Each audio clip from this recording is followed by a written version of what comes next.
Bon, je ne sais pas si c'est la cinquième ou la sixième vidéo FAQ, mais j'aime bien les faire et les questions deviennent de plus en plus complexes. Donc, dans cette vidéo, je vais répondre aux questions que vous m'avez posées il y a quelques semaines. Il y a pas mal de questions en rapport avec la musculation et la nutrition. Une très bonne question que je vais faire une vidéo séparée. Une question où je ne veux pas vraiment répondre là, car c'est très compliqué et je n'ai pas vraiment envie de faire de la recherche. Et une question sur le Barça et les transferts de Neymar. Donc, je vous mets la question sur l'écran si vous voulez lire. Sinon, je vais vous lire un résumé là sur mon écran. La première question. Si on travaille le même groupe musculaire 2 fois par semaine, est-ce qu'il faut mieux faire le même exo 2 fois dans la semaine ou c'est mieux de faire différents exos à chaque séance? Honnêtement, tant que c'est le même mouvement, ça ne fait pas de différence. Et ton exemple, c'est pour les biceps. Que tu fasses 2 fois curl bar et curl concentré par semaine ou curl bar, curl concentré et l'autre séance curl halter et curl marteau, je te garantis que tu ne verras pas de différence. Ce que je te conseille, c'est de faire la même chose 2 fois. Quand tu stagnes sur un exo, c'est là où tu changes pendant quelques séances et puis tu reviens à ton exo de base.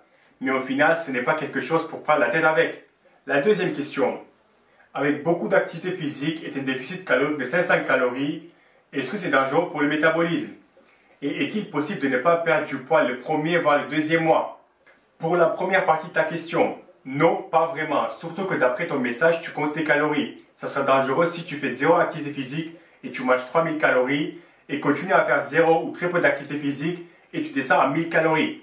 Un déficit de 500 calories n'est pas dangereux pour ta santé ou ton métabolisme. Est-ce que c'est possible de ne pas perdre du poids sur la balance le premier mois ou même le deuxième mois?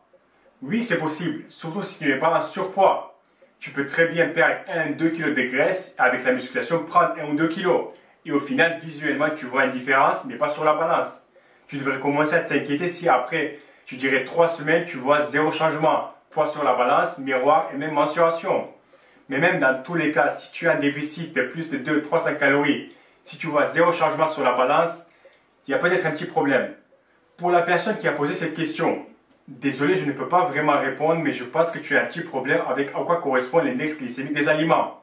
Ce que je te garantis déjà, c'est que 100 ne signifie pas que 100% est absorbé. Et si l'IG est à 70, 70% est absorbé. Non. Que penses-tu des cycles de progression? C'est important pour ceux qui sont sérieux dans leurs entraînements et surtout pour ceux qui cherchent la performance. Sinon, si tu t'entraînes pour avoir un beau physique, être au top de ta forme, tu n'as pas vraiment besoin d'utiliser des cycles. Tu t'entraînes avec la surcharge progressive. Quand ça ne progresse plus, tu modifies un peu, tu récupères un peu plus, tu augmentes un peu ton intensité et tu continues. Qu'est-ce que je dois faire pour perdre du poids quand j'ai du mal à compter mes calories, je mange presque pas et j'ai un métabolisme bas? Je vous laisse lire la question si vous voulez car je pense que beaucoup sont dans le même cas de cette personne. Tout d'abord, inscris-toi dans une salle ou trouve un programme pour suivre à la maison. Un programme avec des exercices de base, 3 à 4 fois par semaine. Dans cette situation, tu as absolument besoin d'augmenter ton activité physique.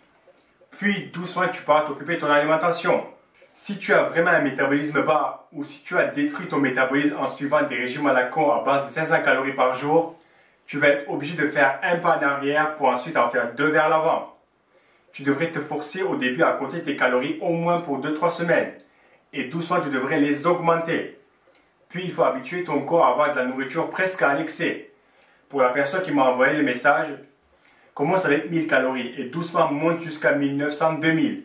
Et tu vas voir que ton poids va se stabiliser. Puis 2-3 semaines de stabilisation, tu continues à compter et doucement redescendre à 1500.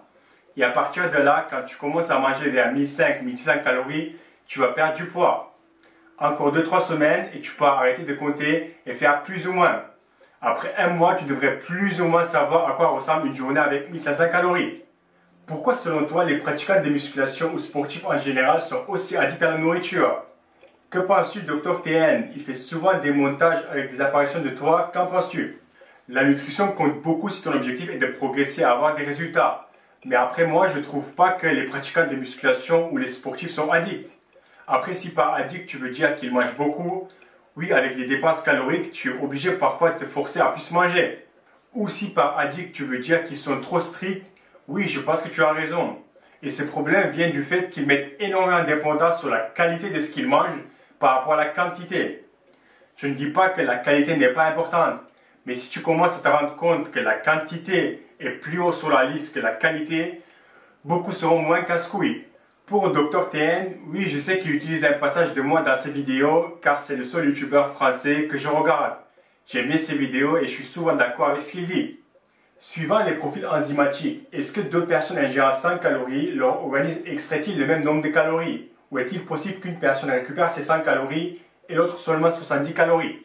Sauf dans des cas très spécifiques où si on parle des fibres, si deux individus mangent 100 calories, ils mangent et leur corps utilise 100 calories. Et j'ai jamais lu ou entendu le contraire.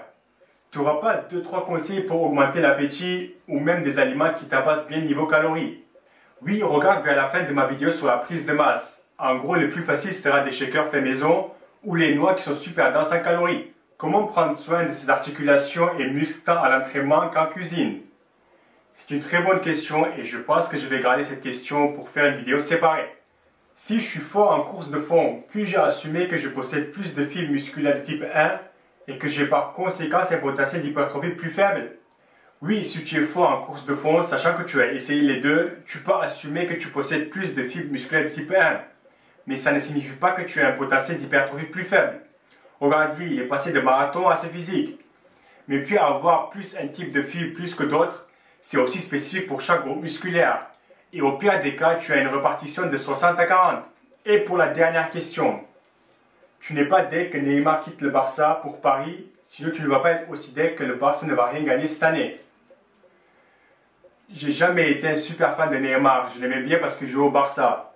Et l'année où le Barça ils ont acheté Neymar et le Real ils ont acheté Gareth Bale, j'étais un peu deg parce que je préférais Gareth Bale. Mais au final, Neymar était beaucoup plus performant. Par contre, j'étais deg qu'il est parti pour 220 millions, car maintenant pour acheter un bon joueur, il faut dépenser au moins 100 millions et encore.